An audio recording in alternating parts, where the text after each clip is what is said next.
Hello, today we are solving this problem on trigonometry. The question is, in an acute angle triangle ABC, the least value of secA plus secB plus secC is, and we have four options and it's single answer correct.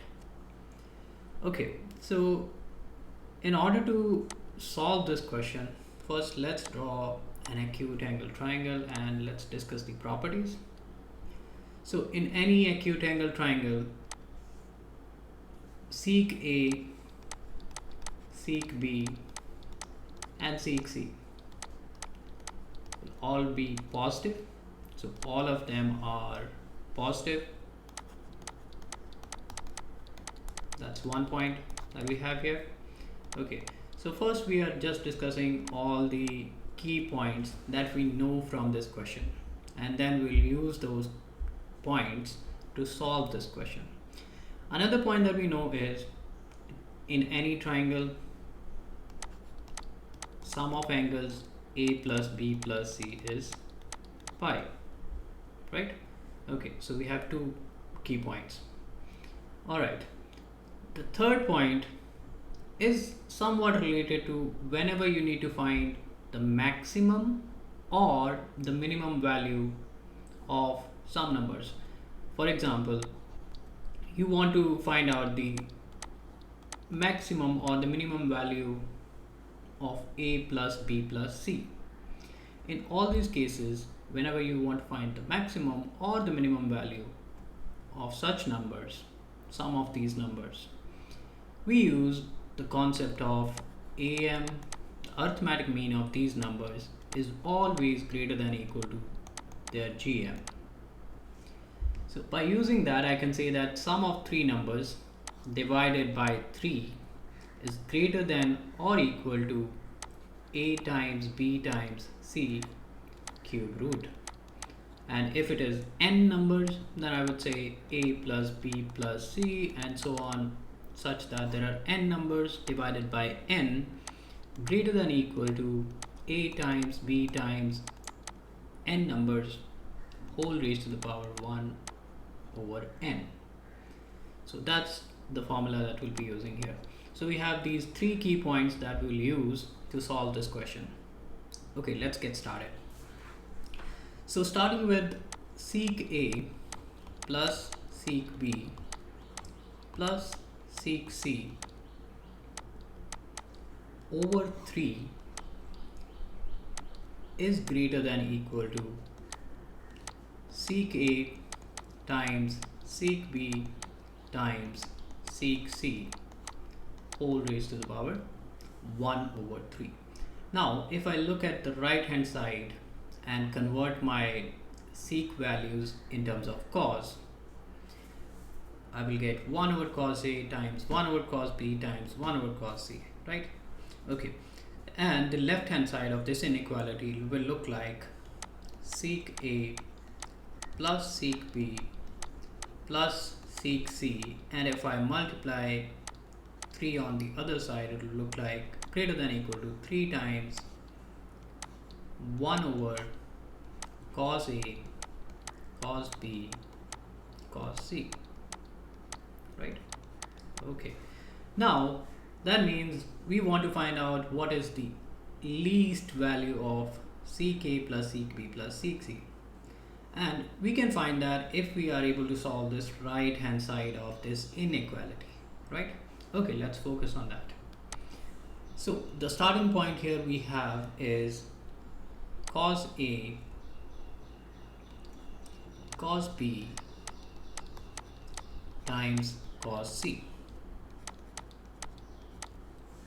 Cos A times cos B times cos C can be written as, if I multiply and divide it by 2, I can write it as half times cos A times 2 cos B cos C. And here I can use my trigonometry formulae and identities. So by using the identity for 2 cos B cos C, I can write it as cos B minus C plus cos b plus c. And as discussed earlier, that a plus b plus c is pi. If a plus b plus c is pi, that means b plus c is pi minus a. So let's go back on the other page and let's replace this. That means we have half times cos a times cos b minus c plus cos pi minus a. And now let's look at our unit circle.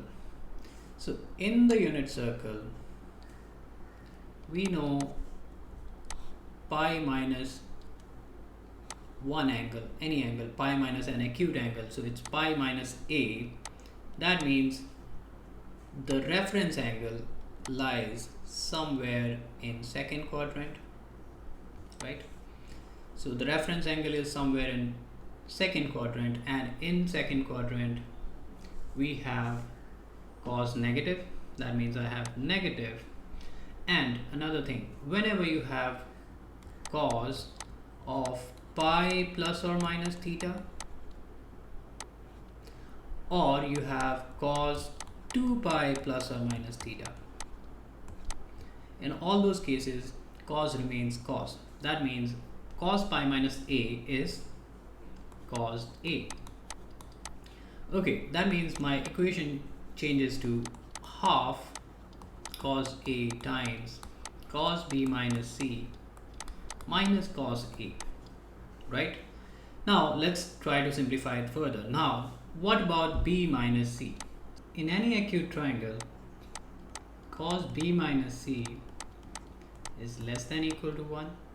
Therefore this equation can be written as less than equal to half times cos a, and we will replace cos b minus c with less than equal to 1, so 1 minus cos a. Now I can distribute my cos a in the bracket, so I will have half cos a minus cos square a, and that's the value of cos a times cos b times cos c. Now let's try to simplify this. As we want to find out a particular value, and on the right side we have a quadratic term, and I can consider it as x minus x squared, right? And I can use my completing square method to get a proper value, right? Estimated value, because I know that whole square of anything is greater than or equal to 0, and I will be able to estimate this right hand side value. Okay, let's go ahead. So when we try to complete the square, that means we can add and subtract 1 over 4, right? So if we do that, we have half times 1 over 4 minus cos a minus half squared, right? And that is 1 over 8 minus half times cos a minus half squared, and the minimum value this expression can take is 0, because this is a perfect square, right? And perfect square of a minus b is always greater than 0. That means the minimum value, only this expression without this negative sign, is 0, right? And 1 over 8 minus anything. Now, okay, after completing square, we reach to the step where we have 1 over 8 minus half times cos a minus half whole square, and using this, that a minus b whole square is always greater than equal to 0. That means I can say that this value is always less than equal to 1 over 8. That being said, now let's go back to page 1 and see what we had. we had secA plus secB plus secC is greater than or equal to 3 times this relation, and now we know what is the value of cos A times cos B times cos C. And if I reciprocate, that means 1 over cos A cos B cos C is greater than or equal to 8, right? Therefore, the original expression secA plus secB plus secC is greater than or equal to 3 times cube root of 8, and that's greater than or equal to 3 times 2, and that's greater than or equal to 6. And if we look at the options, it's option A. So we have the correct answer 6, and which is option A. I hope this video helped you. Thank you.